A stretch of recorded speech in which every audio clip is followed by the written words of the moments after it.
Muy buenas tardes, estimados radioescuchas. Un gusto estar con ustedes una vez más en este su programa Futuro en Acción. Hoy compartimos la mesa con Juan Carlos de Granados y hablaremos sobre las elecciones, las próximas elecciones en segunda vuelta en el hermano país de Colombia. Tenemos como invitado a David Mateus. Él es consultor en comunicación política, es creador de Dinamita, consultoría política, él está convencido de que la comunicación que sirve es la que causa impacto, y hablaremos con él sobre su visión de lo que va a pasar en los próximos días en este hermano país. Juan Carlos. Muy buenas tardes, director Giovanni Ginata. Buenas tardes con toda nuestra audiencia, también con nuestro invitado. Es muy grato tenerlo aquí y poder compartir juntos una hora de nuestro tiempo en las actividades que estamos realizando. Usted como comunicador político, bienvenido también. ¿Qué, qué visión tiene en relación a que en muchas ocasiones hay mucha gestión? Y pongámoslo en el caso de Colombia, hay mucha gestión y a veces esa gestión no significa nada desde el punto de vista político, porque no hay una comunicación debida. En el caso de Colombia, ¿qué es lo que está ocurriendo en cuanto a la comunicación política? Buenas tardes, Juan Carlos, buenas tardes, Giovanni, y buenas tardes para toda la audiencia. Bueno, a mí en la universidad me enseñaron que si no hay buena gestión es difícil poder comunicar algo, y en ese sentido creo que uno primero tiene que ser muy crítico con respecto al tipo de gestión que uno quiere divulgar. Y para aterrizarlo particularmente en el caso de Colombia, este gobierno actual eh, digamos, ha llevado a cabo unas gestiones que han terminado perjudicando la vida de miles de colombianos. Por ejemplo, la reforma al sistema de salud, que fue una reforma que no se hizo bien, no está causando los impactos que prometieron. De hecho, el año pasado murieron al menos 2.000 pacientes de enfermedades huérfanas o enfermedades raras, cosa que no pasaba en Colombia hace muchísimos años. Siempre se les dio su medicina a tiempo y siempre se les hicieron los tratamientos a tiempo. Entonces, cuando no hay gestión, la gente lo siente y lo vive en su vida real, en su vida cotidiana. Pongamos, por ejemplo, la inflación, que ha sido un fenómeno particular en varios países de Latinoamérica durante los últimos años. Un gobierno puede decir, ay, estamos bajando la inflación. Pero si yo cuando voy a comprar mis víveres, si yo cuando voy a pagar lo que tengo que pagar, cada mes estoy pagando facturas más altas, pues sin que nadie me lo tenga que decir, yo en mi mente como ciudadano empiezo a cuestionarme si lo que el gobierno me está diciendo es cierto. Entonces, un primer elemento es que la gestión tiene que ser una gestión efectiva. Luego, ya entra mucho más fuerte el aspecto de la comunicación, y en el aspecto de la comunicación, pues hay algunos que dicen, yo estoy seguro que ustedes han escuchado este dicho, dato mata relato. Entonces empiezan todas las administraciones, aquí en Bogotá, en Colombia se les llama alcaldías, gobernaciones o el gobierno nacional, las distintas entidades o secretarías con todas las estadísticas. En el gobierno anterior teníamos esto, ahora tenemos lo otro, y realmente detrás de eso no hay una historia, y lo que al ciudadano le empiezan a llegar son una serie de números que no es que el ciudadano no los pueda entender. Lo que pasa es que la gente trabaja, la gente estudia, la gente está en su vida diaria, y lo último que quieren es que lleguen los políticos o los administradores públicos a, con una comunicación muy aburrida, y si no hay una historia detrás, la gente sencillamente va a decir, vea, todas esas cifras, como decimos en Colombia, me están entrando por un oído, me están saliendo por el otro, porque usted no me está contando nada. Y entonces, por eso particularmente yo soy de los que piensa que el dato no mata relato, sino que al dato hay que meterle relato. Yo lo que tengo que hacer es contar historias con estos números, por supuesto historias que no sean falsas. Tengo que darle un valor humano a todas estas estadísticas oficiales, gubernamentales, para que la gente realmente pueda empezar a tener un cambio de percepción en su mente. Y este es el tercer elemento con el que quiero cerrar esta pregunta, es que la percepción es muy determinante. Un gobierno se puede parar a decir lo que sea, pero si la percepción del ciudadano es otra, definitivamente muchos esfuerzos en comunicación van a ser en vano. Por eso una muy buena estrategia de comunicación pública desde un gobierno, el que sea, debería partir por entender cuál es la percepción de la gente, porque es muy difícil que uno como ciudadano esté en un tono negativo y que llegue un gobierno a cambiárselo totalmente o incluso al revés. Entonces creo que para cerrar, la gestión tiene que ser efectiva, la comunicación tiene que contar historias y se tiene que priorizar la percepción del ciudadano si uno quiere ponerse en sintonía con él. ¿Qué ha pasado entre la primera vuelta y la segunda vuelta? Porque de lo que vemos aquí a lo lejos desde Ecuador es que el presidente Petro prácticamente dijo: agarro mis cosas y me voy a dedicar a hacer campaña a favor de mi candidato, que entre paréntesis no sé si eso dentro de la legislación colombiana es legal o no es legal. ¿Qué pasó en efecto? ¿Qué cosas pasaron en ambos lados del espectro, digamos, de los ambos candidatos? ¿Qué estrategia usaron en estos pocos días que tenían entre la una vuelta y la segunda? Pasó de todo. Lo primero que pasó es que el presidente Petro no reconoció los resultados de la primera vuelta. Luego el mismo candidato Iván Cepeda tampoco los reconoció. Luego salió, sinceramente no me acuerdo si fue un día después o 2 días después, salió diciendo: no, yo creo que sí reconozco los resultados, pero voy a esperar a que la entidad encargada oficialice el resultado. La entidad encargada oficializó los resultados como una semana después. Aquí en Colombia se hacen 2 procesos, uno que es el preconteo, que es cuando se cuentan los votos allá en las urnas. Ese preconteo no tiene una vinculación oficial o legal, y posteriormente se hace algo que se llama reconteo o escrutinio con jueces, que son los que avalan el resultado. Entonces, una semana después de la primera vuelta, la entidad oficial dijo: bueno, los resultados fueron estos, similares, iguales al preconteo. Y ahí el candidato Cepeda dijo: bueno, yo reconozco los resultados. Ahora, no lo hizo, algunos analistas han dicho que no lo hizo de manera, digamos, honesta o transparente o porque creyera en el sistema, sino lo hizo porque el candidato de la Espriella lo desafió a un debate, pero cumpliendo una condición, y era que tenía que reconocer los resultados. Cosa que tiene una lógica, porque uno no va a ir a un debate con alguien que no reconoce que uno debe estar en ese debate. Correcto. Y segundo, reconoció los resultados porque el espectro político del centro estaba pidiéndole: mire, usted está buscando nuestro apoyo, lo mínimo que pedimos es que reconozca que hubo unos resultados independientemente de que a usted no le gusten. Entonces, bueno, el candidato Cepeda reconoció los resultados. Adicionalmente, aquí en Colombia, el gobierno de Gustavo Petro estaba impulsando una Asamblea Nacional Constituyente. Se hizo un proceso de recolección de firmas que acompañaba las aspiraciones de los congresistas del partido de Petro y que también acompañaba la aspiración presidencial de Iván Cepeda. Básicamente, la campaña de la constituyente era la misma campaña del petrismo. En un intento por buscar los votos del centro, después de haber hecho todo este esfuerzo consiguiendo firmas, de decirle al país que era necesario reformar la Constitución, dijeron: no, ya no vamos a ser constituyentes, y al centro no le gusta, pues nosotros no los vamos a asustar, vamos a renunciar a la constituyente para demostrar que somos unos demócratas.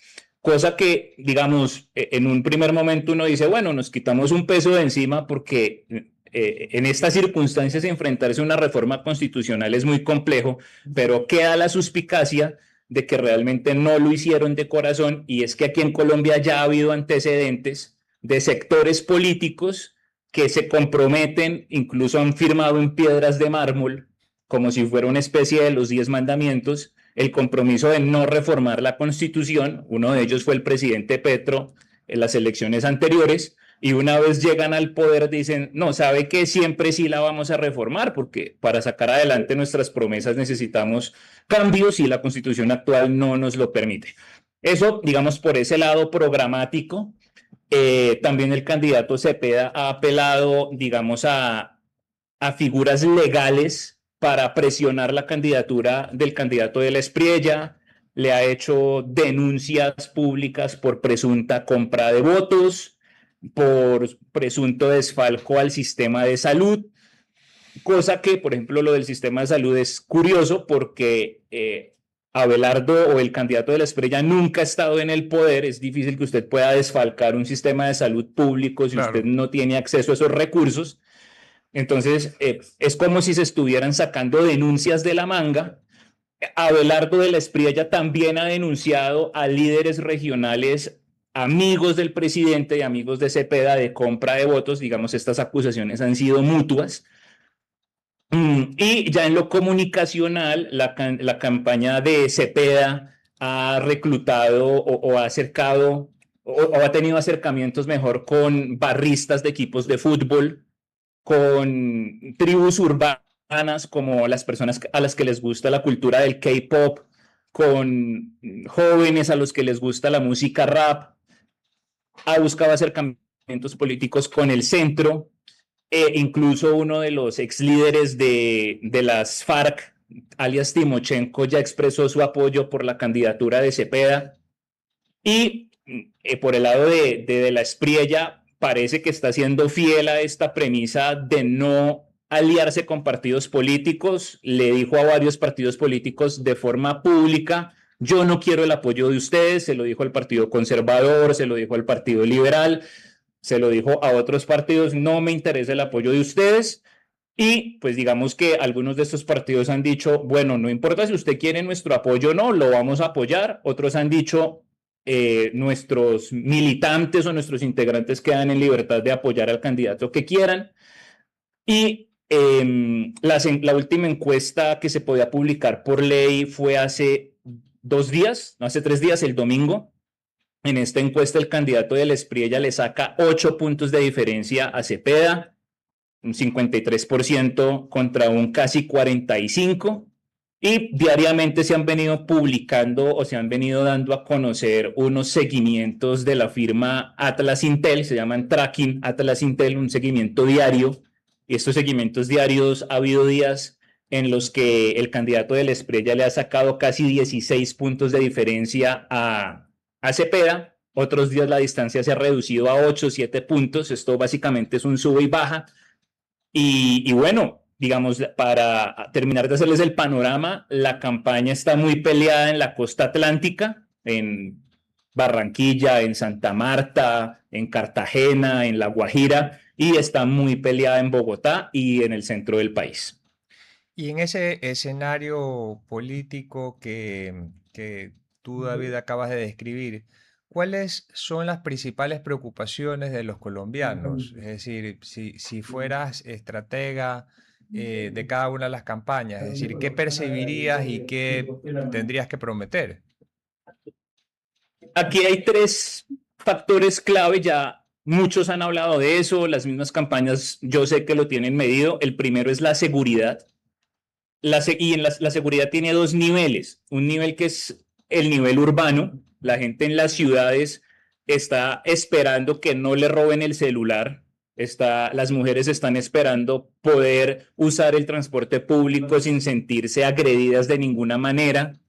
Han habido desafortunadamente, por ejemplo, en el caso de Bogotá, casos de robos hacia personas de la tercera edad, incluso frente a sus viviendas. Y para el lado del campo, han aumentado las masacres, han aumentado las extorsiones, los secuestros, el robo de ganado. Entonces es muy curioso porque el votante de la ciudad no es que no le interesen los colombianos campesinos, pero está, digamos, más preocupado en que no le roben el celular saliendo de su casa. Y el votante del campo está más preocupado en que se pueda despertar y tenga sus vacas completas, como las había dejado la noche anterior. Entonces es la misma preocupación, pero desde ópticas distintas. La segunda, como lo decía hace un rato, es el sistema de salud. Colombia logró tener una cobertura del 99%, o sea, de cada 100 colombianos, 99 tenían acceso al sistema de salud. Eso ha venido disminuyendo. Por más críticas que hubiese, el sistema de salud colombiano llegó a ser considerado de los mejores del mundo. Y como les decía hace un instante, el año pasado murieron 2.000 personas de enfermedades huérfanas porque no recibieron atención. Han sido muy sonados los casos de al menos 2 niños que tampoco recibieron medicamentos a tiempo y que fallecieron. adultos mayores que han tenido que esperar días enteros para que los atiendan en un hospital. Entonces la gente quiere, yo no sabría si recuperar el sistema que teníamos antes, pero la gente quiere tener derecho o quiere tener acceso claro a su sistema de salud y a su derecho de salud. Pero ahí y lo tercero es... Sí. No, señor. Te hago solo una interrupción antes que vayas al tercero, porque para que no dejes el contexto. Yo el otro día con otro entrevistado hablaba de esto y entiendo que el sistema de ustedes, como tú bien dices, era uno de los mejores de América del Sur, mucho mejor, por cierto, que el nuestro en Ecuador, porque además era un sistema híbrido en el sentido de que había el sistema de seguridad social, pero tú podías ir a prestadores privados, a creo que se llamaban en Colombia EPS o algo así. Y Sí. entiendo que Petro cambió eso tirando más hacia lo público y destruyendo o debilitando a estos prestadores privados. ¿Eso es correcto? Es correcto y voy a aprovechar la interpelación para ampliar el panorama. Hay una entrevista, o una declaración, la primera ministra de Salud del gobierno Petro se llama Carolina Corcho. Ella tuvo declaraciones en un evento en las que decía que había que inducir o provocar una crisis para que la gente se diera cuenta que un sistema de salud de corte neoliberal no le convenía. Posteriormente, en una entrevista con el periodista Daniel Coronel, Petro confirma esta afirmación de su ministra de Salud y literalmente, y quiero hacer énfasis en literalmente, afirmó que al sistema de salud había que hacerle shu, como quien dice, tumbarlo. Al tiempo que se hacen estas declaraciones, entonces, como es un sistema mixto, para la gente que es de aseguramiento público, es decir, para la gente que porque no tiene un trabajo o por sus características, el Estado los cubre, los atienden en EPS privadas, el gobierno tomó la decisión deliberada de no reconocerle estos pagos a estos prestadores privados. Entonces, cuando usted presta un servicio y no le pagan, pues usted empieza a debilitarse en su negocio y cuando se empiezan a presentar estas irregularidades, por el otro lado, el gobierno los presionaba diciéndoles, bueno, los vamos a intervenir. Intervenir es decir, Juan Carlos tiene su EPS, significa entidad prestadora de salud. Entonces tiene su entidad prestadora de salud y yo soy el gobierno, yo digo, bueno, no te pagué y como no te pagué, no pudiste atender a tus pacientes, ahora te voy a intervenir, o sea, va a tomar el control de tu empresa. Y entonces ya quedaba yo exento de tener que pagar las deudas porque no me voy a pagar deudas yo mismo. Entonces esto desencadenó un efecto dominó al punto de que actualmente las EPS que más quejas tienen, a las que más se les están muriendo pacientes y las que más problemas tienen son las EPS a las que el gobierno no les pagó las deudas y a las que el gobierno terminó interviniendo. Entonces ha sido complicado. Y algunas de hecho ya quedaron al borde de la quiebra a tal punto que el gobierno ha tenido que hacer traslado de pacientes. Y digamos, aquí en Colombia esas cifras se las voy a quedar debiendo, pero hay entidades que pueden estar atendiendo perfectamente a 12 o 15 millones de pacientes entre aseguramiento público y aseguramiento privado. Y sí, parte de una visión ideológica de que lo privado es necesariamente malo, y aquí hay un contexto, y es que el sistema de salud de Colombia hace unos 30, 35 años, bueno, de ahí para allá, era un sistema 100% público, que se conocía como el Seguro Social. Eso es un sistema que no dio resultado y por eso se hizo el cambio a un sistema mixto con el cual el país logró alcanzar el 99% de cobertura. Entonces, claro, había problemas, nadie está diciendo que ese sistema de salud fuera perfecto, pero si de reformarlo se trataba, pues era para mejorarlo, no para que termináramos con muertes muy evitables. Ha habido desabastecimiento de medicamentos, incluso con decirles ha habido desabastecimiento de medicamentos para personas que padecen de VIH, cosa que nunca había pasado acá en Colombia. Entonces uno dice, hombre, se están dejando morir a la gente, y cuando uno se trae esas declaraciones de que hay que provocar una crisis intencional, pues como dice alguien por ahí, piensa mal y acertarás. Y el tercer elemento es la corrupción. Yo no quiero, digamos, y de pronto me puedan sacar de contexto, pero la corrupción es inherente a cualquier sistema político. No hay país en el mundo en el cual no haya corrupción, y eso daría para un debate, pero incluso los países que mayores niveles de transparencia tienen casos de corrupción. Ahora, eso no significa que no vamos a combatir la corrupción, pero precisamente uno dice, si vamos a combatir la corrupción es para que haya menos corrupción que antes, no más corrupción que antes, y que aparte de todo no se asuman responsabilidades. Y acá la corrupción ha sido, en estos 4 años de Petro, yo les puedo asegurar que esto no es sesgo, ha sido de todos los niveles. Y cuando me refiero a de todos los niveles, les quiero mencionar inicialmente 2 casos de corrupción que uno llamaría tonta o corrupción sencilla. Y fue que entrando el gobierno de Petro, la vicepresidencia de Francia Márquez compró unas almohadas de plumas de ganso por un valor por encima del valor del mercado. Supuestamente después de que habían dicho que el gobierno anterior había dejado las finanzas públicas en rojo. Entonces uno dice, si el gobierno anterior dejó las finanzas públicas en rojo, ¿por qué estamos gastándonos plata en almohadas de plumas de ganso? Y bueno, si finalmente el gobierno o los miembros del gobierno quieren tener sus lujos, no hay problema, pero ¿por qué las están comprando más caras que el precio del mercado? Ahí fue, miren, eso pasó, yo creo que la segunda semana del gobierno. Yo particularmente pensaba que se iban a demorar en darnos papaya a las personas que hemos criticado a este gobierno, pero muy a las 2 semanas ya estaba ese escándalo, y casi que seguido nos enteramos de que la vicepresidente estaba utilizando aeronaves de la Policía Nacional para movilizarse dentro del país. Y eso tiene unas restricciones acá en Colombia porque, digamos, encender un helicóptero y ponerlo a transitar por el aire cuesta muchísimo dinero, y pues cualquier funcionario público, digamos, Colombia no es un país atrasado, uno puede llegar en vehículos a ciertos lugares, y a esos ciertos lugares a los que uno puede llegar en vehículo, la vicepresidenta optó por trasladarse en helicóptero de la policía, helicópteros que se tenían que estar utilizando para otra cosa. Ahora, si uno lo mirara dentro del gran panorama, estos son 2 aspectos que uno dice, David, no pelee por bobadas, pero resulta que detrás de eso está que se robaron el agua, el dinero de un proyecto para llevar agua a La Guajira.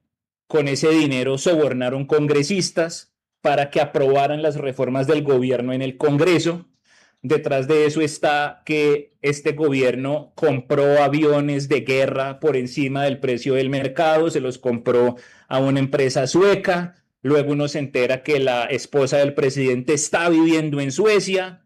Entonces son cosas que uno dice, no, aquí no estamos hablando de una corrupción como en el gobierno anterior o el anterior a ese, que estamos hablando de un gobierno que prometió combatir la corrupción y que en nombre de la anticorrupción está cayendo en mayores actos de corrupción que antes. Se han nombrado personas sin cumplir los requisitos para ocupar cargos de importancia, me refiero a ministros del gabinete, a embajadores. Está el caso de una chica que se llama Juliana Guerrero, que es representante del gobierno en universidades públicas y no ha terminado ella misma sus cursos universitarios, no va a clases. Así que cuando uno mira todo esto, uno dice, están pasando cosas complicadas. Ya está comprobado que la guerrilla de las FARC tiene infiltrado el aparato de inteligencia del ejército, de tal manera que cuando se hacen operativos, los guerrilleros ya saben que los van a atacar. Así que prácticamente estamos en una corrupción multinivel, y la gente votó por Petro para que esto no pasara, y está pasando.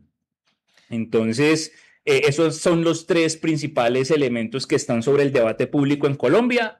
Detrás de eso viene la economía, vienen las relaciones internacionales, vienen otro tipo de cosas, pero, y si ustedes se dan cuenta, incluso el mismo Iván Cepeda ha tenido que salir a hacer críticas, y por eso la demanda o la denuncia contra Abelardo por presunto desfalco contra el sistema de salud, porque él sabe que es un tema visceral y necesitan un chivo expiatorio para argumentar que por culpa de Abelardo el sistema está mal, cuando Abelardo no ha tenido una función administrativa en este gobierno ni nunca. El candidato del Espriella es un outsider completo, y es un poco traído de los cabellos asignarle a un privado que nunca ha estado en el sector público responsabilidades que son pues particularmente del gobierno en curso. Bueno, y para completarles el panorama, pues digamos, las encuestas en algún momento indicaban que el candidato Cepeda iba a pasar como primero en la primera vuelta. No fue así.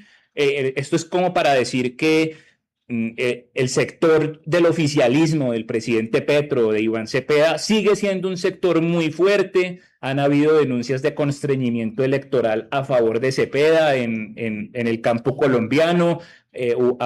Hubo puestos de votación en ciertas regiones del país donde Cepeda sacó el 100% de los votos, y eso coincide con sectores que tradicionalmente han estado bajo el control de las FARC y de otros grupos narcotraficantes, y que son sectores en donde ha aumentado el cultivo de coca y la producción de cocaína. Y en las ciudades se ha estado constriñendo a los funcionarios públicos, a estudiantes de universidades y de instituciones educativas públicas, para que le hagan campaña y voten a favor de Cepeda.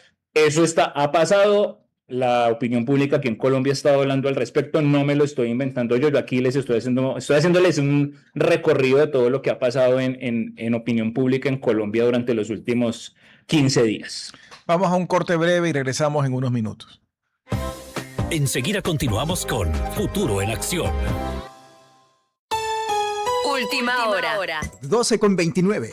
Estos son los titulares de Última Hora en RTP 96.5.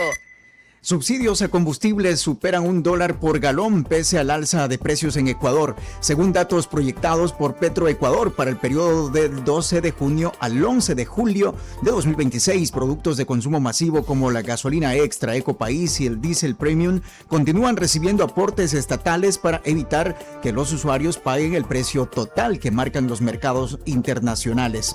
Por otra parte, gasolina y gastos por planes de celular ya no se incluyen en la devolución del IVA para adultos mayores y personas con discapacidad. En este 2026, el portal del SRI en línea ya no incluye categorías como transporte, cultura, comunicación ni deporte para el trámite de devolución de IVA para adultos mayores y personas con discapacidad. En cuanto a noticias internacionales, FBI frustra supuesto plan para atacar a Trump y la Casa Blanca durante evento de la UFC. La Policía Federal de Estados Unidos frustró un posible ataque contra el espectáculo de la UFC el fin de semana en la Casa Blanca, al que asistieron el presidente Donald Trump y otros altos cargos, afirmó hoy su director.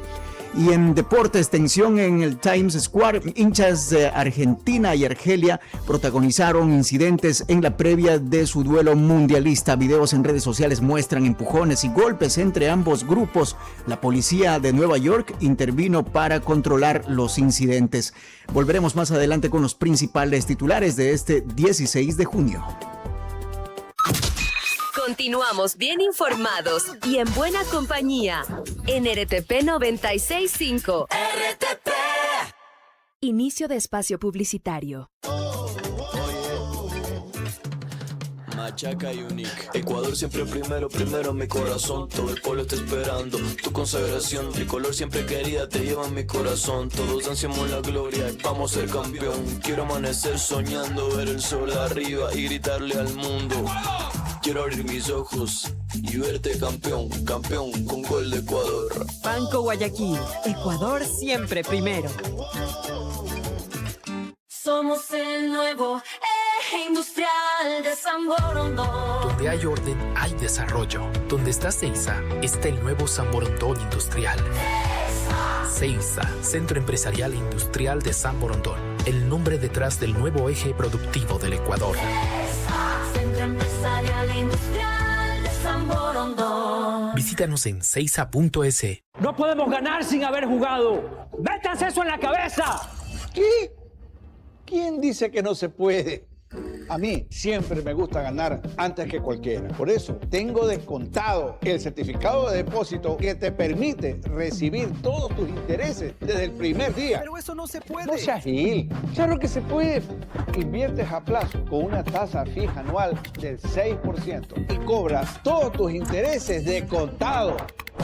Banco Manaví. Con tu cuenta de ahorros, solicítalo en nuestra app. Aplican términos y condiciones. Revisa www.bcmanaví.com/descontado. ¡Vámonos de fútbol! Y ahí vemos a los Pérez que van de visitantes, pero quieren pasar a ser local. Mira lo que es esa cocina, equipada con todos los juguetes. Mamá cambia de banda y pasa a los chiquitos de la casa, que de chiquito ese cuarto para el hijo y la hija no tienen nada. El gran sueño de los ecuatorianos de tener casa propia sí se puede. Con el plan Credit Casa del BIES y el interés más chiquitito de la historia. Vas a ser local con el interés que golea todo. Un proyecto del BIES y Gobierno del Ecuador.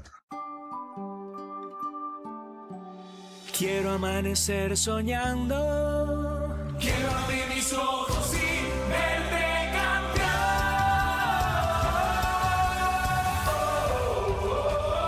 Banco Guayaquil, Ecuador siempre primero. Fin de espacio publicitario.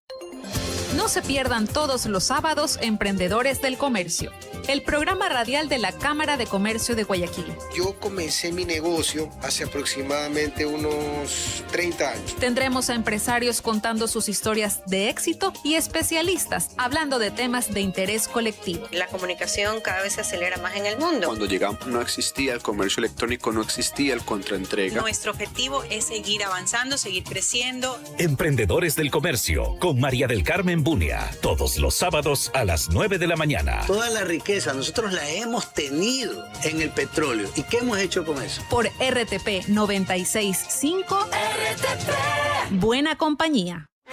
Futuro en acción. Ya estamos de vuelta con Futuro en Acción. Gracias por regresar con nosotros a su programa Futuro en Acción. Para las personas que recién se conectan, estamos conversando con David Mateos, quien es consultor en comunicación política, y hemos venido hablando sobre lo que pasa en esta recta final de la contienda electoral en Colombia. Yo tenía una duda porque esto sucede en Colombia, sucede en Perú y seguramente sucederá en un momento dado en Ecuador o ha sucedido en Ecuador. Y es el hecho de que todos estos antecedentes que nos ha relatado con respecto, por ejemplo, a la falta de gestión, a la mala gestión, a los problemas en salud, a los problemas en educación y demás, están claros. Pero la pregunta que me salta es, ¿por qué de todos modos tienen una votación tan alta de más del 40%? Porque quedó primero Abelardo, es correcto, pero en todo caso la diferencia pues no es mucha. En el caso de Perú es prácticamente casi que empate. ¿Por qué sigue teniendo esta izquierda tanta votación? Acá tenemos que hablar de psicología electoral, que es un campo fascinante. Una de las razones por las cuales yo no creo que el dato mate el relato es porque cuando usted le muestra a una persona una batería de datos, vamos a ser honestos, usted lo que está esperando es que su amigo o su contraparte reconozca que está equivocado, y eso es tocarle el ego a una persona. Desde la persona más sencilla hasta el ejecutivo más preparado de una empresa, y a ninguno nos gusta reconocer que estamos equivocados. Y como se dice en México, uno prefiere morir en su ley. Ahora, eso podrá parecer tonto, pero la realidad es que funciona así.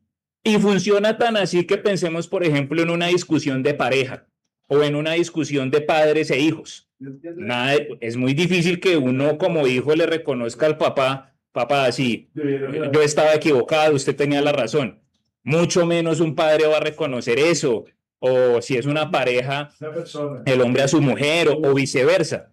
Y si trasladamos eso a términos electorales, cuando uno sale en redes sociales a promover un candidato o a criticar al otro, y luego le quieren demostrar a uno que uno está equivocado, nadie va a reconocer de buenas a primeras, ay, sí, no, yo me equivoqué, muchísimas gracias por haberme abierto los ojos. Nadie lo va a hacer. Entonces, en primer lugar, hay una cuestión de ego muy fuerte. Adicionalmente, en esta política caudillista, uno tiende a asociar al líder como una especie de figura paternal a la cual hay que creerle todo y a la cual hay que defender ante todo. Entonces se genera un fenómeno que se conoce como tribalismo, y no, nos están atacando, tenemos que protegernos, tenemos que proteger al líder, porque existe esta concepción que igual es cierta, no es que sea por cierta, me refiero a que incluso es positivo en cierta medida, y es que estamos los nosotros y están los ellos. Pues ellos nos están atacando, nosotros tenemos que protegernos. nosotros tenemos que ganarles a ellos. Entonces hay que hacer algo para ganarles.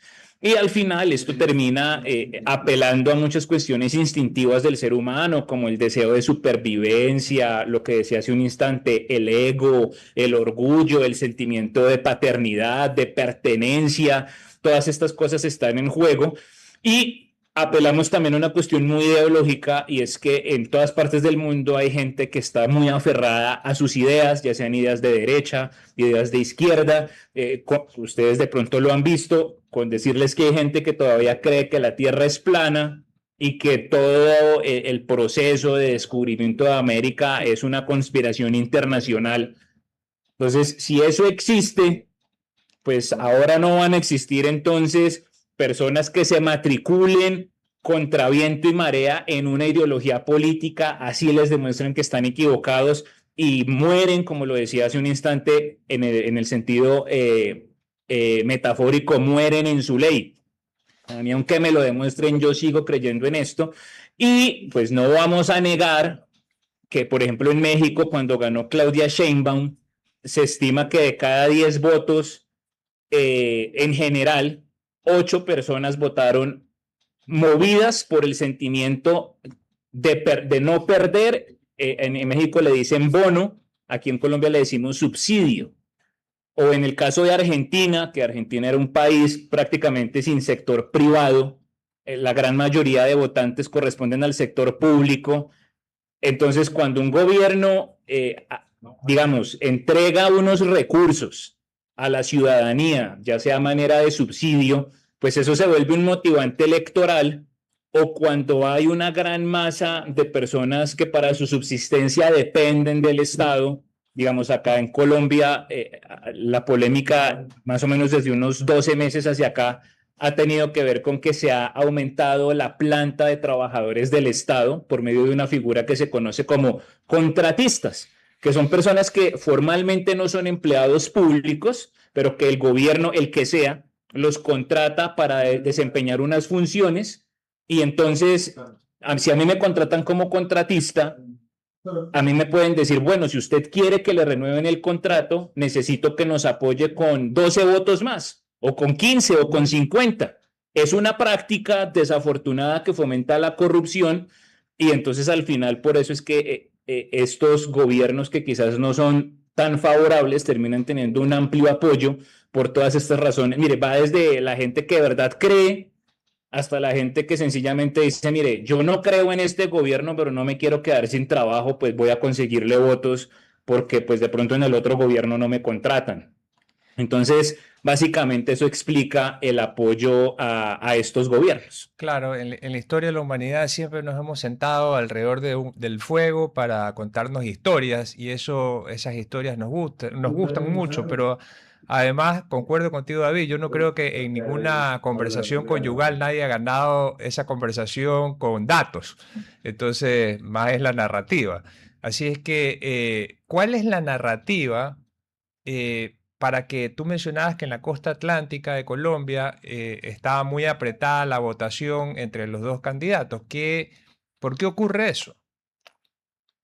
Bueno, ocurre porque es que Colombia es un cuentazo histórico. De hecho, aquí hay un autor que sacó un libro cuya premisa es que Colombia es un país a pesar de sí mismo, porque Colombia daría perfectamente para 7 naciones. Yo estoy en Bogotá, y la gente en Bogotá y en el sector central del país, porque Bogotá queda en todo el centro de Colombia, tenemos una idiosincrasia y una cultura francamente muy distinta a la de la costa, o muy distinta a la de la gente de Medellín, o muy distinta a la de Nariño, a la de Putumayo, que son departamentos que limitan con ustedes. ¿Eso qué quiere decir? Quiere decir que se necesitan narrativas distintas para entrar en cada territorio, y también tiene que ver con el hecho de que, como somos un país a pesar de nosotros mismos, a Colombia nos define la cordillera andina.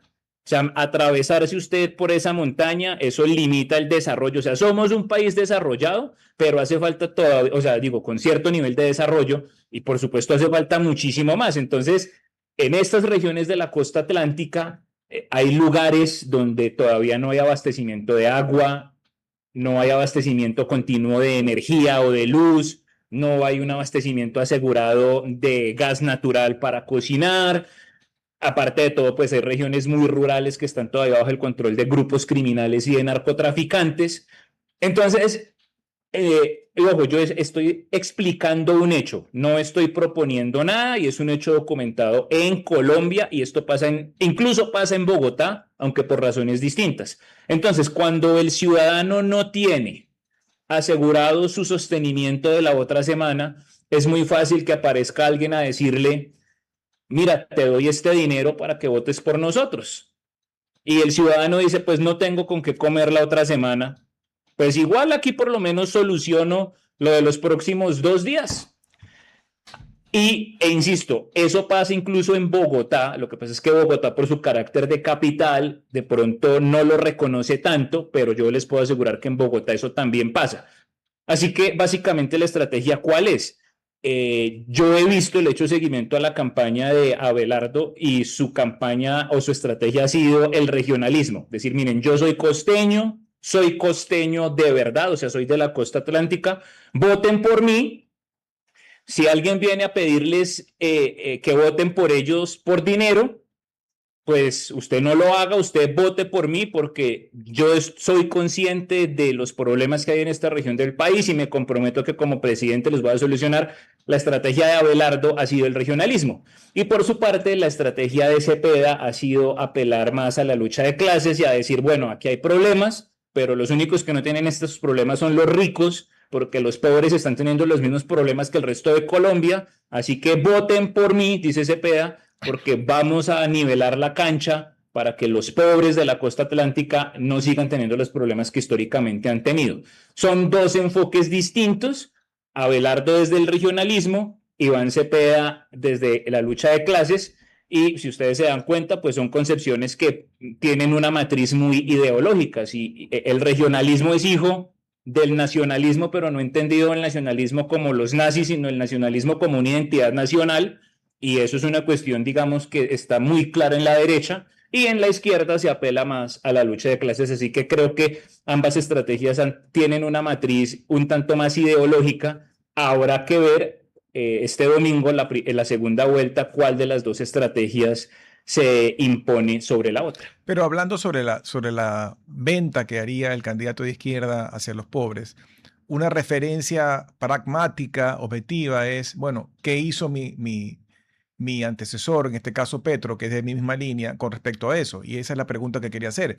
Si uno analiza objetivamente qué pasó con el alivio de la pobreza, qué pasó con la reducción de la pobreza, sobre todo en esas zonas rurales, durante la gestión de Petro, ¿hay datos a favor o en contra?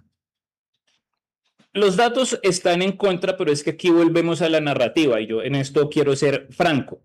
Cuando a una sociedad se le vende el demonio del neoliberalismo y se le dice, como en el caso de Colombia, que por 200 años nos han gobernado las oligarquías y los neoliberales y este es un país lleno de injusticias, y luego ese discurso cala en una región, la que sea, casi que el gobierno que instala o la vertiente política que instala esa narrativa tiene carta blanca para decir, no, pero ustedes no pretenderán que en 4 años nosotros solucionemos 200 años de injusticia. Por eso tienen que darnos otros 4 años más, porque si no, los neoliberales vienen y les quitan lo poquito que hemos ganado. Y entonces lo poquito que hemos ganado es más general. Entonces aquí Petro, por ejemplo, o el sector de Petro está hablando, por ejemplo, de la reforma laboral que se aprobó, pero es una reforma laboral que, por ejemplo, no logró disminuir la informalidad laboral. Y ustedes saben que la formalidad laboral viene acompañada de la famosa seguridad social. Pero entonces, ¿qué le dicen a la gente? A la gente le están diciendo, no importa que no se estén generando nuevos empleos, pero nos quieren quitar este pedacito de dignidad social que ganamos al reformar la política laboral en Colombia. O, por ejemplo, la reforma pensional se aprobó, pero está en un proceso de resolución de demandas ante la Corte Constitucional y el discurso que le están vendiendo a la gente es logramos tener un sistema pensional más justo y nos quieren robar esa injusticia. Entonces, si se dan cuenta, se sigue apelando a narrativas y como de todas maneras es que hay dos cosas que son inherentes en el ser humano y son el miedo y la esperanza. A todos nos asusta todo, pero a la vez todos queremos creer que todo es posible. Entonces, es básicamente decirle, mira, hay una esperanza, necesitamos otros 4 años más para que los cambios se materialicen, o sea, los cambios ya están, mejor dicho, sí, están en la nube, necesitamos otros 4 años más para oprimir el botón de descarga y que se materialicen, y pues la verdad es que, miren, en esto de campañas políticas, hay gente que dice que el miedo es una emoción muy segura para ganar. Pero la verdad es que la esperanza es todavía más ganadora. O sea, no estoy diciendo que va a ganar Cepeda, pero estoy diciendo que cuando usted trabaja muy bien el concepto de la esperanza, y yo sé que puede sonar ridículo, pero miren cuántas películas se han hecho de Superman. Muchas. Algunas mejores que otras, y van a seguir sacando películas de Superman porque es el superhéroe de la esperanza. Entonces, como que todo el mundo espera, ay, ojalá la siguiente película sea buena, o miren nada más el Mundial. Digamos que uno podría decir que ya hay equipos que seguro se lo van a ganar, pero uno está esperando, no, ojalá un milagro del cielo suceda y Colombia gane la final contra Argentina 5-0 y somos los reyes del mundo. Y pues en política eso pasa, o en las relaciones sentimentales, la pareja que uno de los dos le es infiel, el otro en su corazón está esperando, ay, ojalá no sea cierto, y si fue cierto, ay, ojalá no lo vuelva a hacer. Y la esperanza, francamente, es muy vendible cuando usted ya le pintó a la gente que hay un demonio de oligarquía y de neoliberalismo que lleva 200 años. Y claro, para ser franco, si usted hace las matemáticas, tiene lógica decir, bueno, ustedes no pretenderán que arreglemos en 4 años este demonio de 200. Entonces, y eso, la verdad es que cala mucho cuando usted vive en una región en la que hace calor y no le llega el agua, le quitan la luz al mediodía, no puede prender su ventilador, le quitan la luz por la noche, no puede ver la novela. Entonces, ay, ¿quién está administrando? Los oligarcas, los neoliberales. Y esas narrativas pesan muchísimo. Y la verdad es que sí, digamos, si uno lo hiciera, el ejercicio de honestidad, aunque Colombia yo pienso que es un país que ha tenido muchos avances, también hay que reconocer que ha tenido muchas injusticias que uno no puede negar. O sea, una persona del centro de la ciudad, del país, no le puede decir a alguien de la costa, usted no se deje engañar por esas narrativas, porque es que al final mañana vuelven y le quitan la luz por la noche y la persona vuelve y se queda sin ver la novela y de pronto es un asunto trivial, pero cuando eso está pasando hace 50 años, pues uno no le puede pedir a ese ciudadano que no se deje engañar, porque es que ya hubo otro grupo de gente que le quedó mal. Claro, que no ha podido ver la novela, es verdad. Y 2 preguntas, una corta. Aquí también ocurría lo mismo que tú estabas narrando, David, sobre que venían personas y le decían a los votantes, vota por mí, yo te pago, y eso sí, mándame una foto del voto por mí como prueba. Y eso lo prohibió el Consejo Nacional Electoral en las últimas elecciones. Quería saber si esa prohibición también ocurría en Colombia. Y la otra es, ¿qué tan decisivas son las redes sociales en la política contemporánea? ¿Siguen teniendo esa importancia o ya no tanto? Acá la prohibición de las fotos, de hecho, salió hoy. El ministro de Defensa dijo, como autoridad de las fuerzas militares y de la policía, que está prohibido tomar fotos en los cubículos de votación. Yo particularmente celebro la medida, pero debo ser franco en que se necesita una capacidad institucional muy fuerte para hacer cumplir eso. Y no quiero sonar proselitista, pero es que una de las cosas que ha hecho este gobierno fue que debilitó las capacidades de la fuerza pública. Entonces, ¿cómo le van a pedir a la policía que cumpla algo cuando ya la debilitaron? Yo quiero ver cómo va a funcionar eso el domingo. Y en cuanto a las redes sociales, sí, miren, la verdad es que uno vive con el celular. Hay gente que lleva el celular al baño, que habla por teléfono mientras está en el baño, que lo revisa. De hecho, hay un meme que dice, yo sé que publicaste esto sentado en el baño. Entonces, se volvió parte de nosotros y va a seguir siendo parte de nosotros. Y de ahí se puede, mire, esto se daría para otro programa, pero es claro que las redes sociales son el factor determinante, sobre todo porque empoderó a los ciudadanos y le quitó poder a los medios de comunicación. De hecho, no sé qué tanto lo han seguido, pero esta ha sido una campaña típica porque no ha habido debates de candidatos a la presidencia, ni siquiera para primera vuelta. Solo hubo un conversatorio, no un debate. ¿Y no lo obliga la ley? No lo obliga la ley, no es obligatorio, pero hubo un streamer que se llama Westcol, que es un joven que hace transmisiones en vivo por medio de una plataforma que se llama Kick. Entrevistó a Petro, logró tener conectadas 2 millones de personas. Entrevistó a Álvaro Uribe, logró tener conectado como a 1.500.000. Entrevistó al candidato de la Espriella, logró tener conectadas casi como a 4 millones de personas, un poco más. Quiso entrevistar a Cepeda, pero Cepeda no confirmó nada. Entonces, eso es lo que hacen las redes. Las redes dicen, bueno, pues si los candidatos no quieren ir, y yo en esto quiero ser honesto, yo ejercí el periodismo en alguna etapa de mi vida, sé que estoy en un espacio periodístico, pero es que a veces uno siente como consultor que los periodistas a veces hacen preguntas un poco tontas, y no me refiero a la típica pregunta de ¿por qué le pusiste ese nombre a tu mascota?, sino a preguntas que uno dice, parece una pregunta que viene de un desinformado, y uno esperaría que si van a entrevistar a alguien, pues que el periodista primero se documente, y porque es que cuando uno se hacen preguntas informadas, se genera la desinformación, y yo sí creo que en el periodismo hay una responsabilidad en eso. Entonces, y adicional es que a mí me enseñaban en la universidad que uno no debería contradecir a los periodistas, y siempre la pregunta mía y de muchos compañeros fue, bueno, profe, pero ¿qué hacemos? ¿Qué le recomienda uno al político si lo están atacando? Si los periodistas están utilizando su posición para atacarlo o para sacar cosas de contexto. Entonces creo que al final en los debates los periodistas se ponen en esa situación y el candidato termina siendo el malo cuando de pronto corrige técnicamente a un periodista y le dice, mira, ojo porque ese dato de la inflación que tú estás diciendo es falso.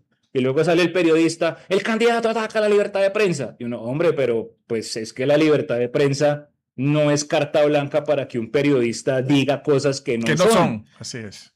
Exacto, bueno. Entonces yo creo que esas cosas terminaron empoderando a ciudadanos, francamente creo yo, más informados que ciertos periodistas, y al final pues un candidato prefiere ir donde sabe que puede tener una conversación que le puede jalar más votos. Correcto. Se nos ha acabado el tiempo, muchísimas gracias por dedicarnos esta hora, suerte en las próximas elecciones este día domingo, que sea lo mejor para Colombia y también para la región. Gracias por esta hora y gracias también a ustedes por estar comunicados. Hasta el día de mañana.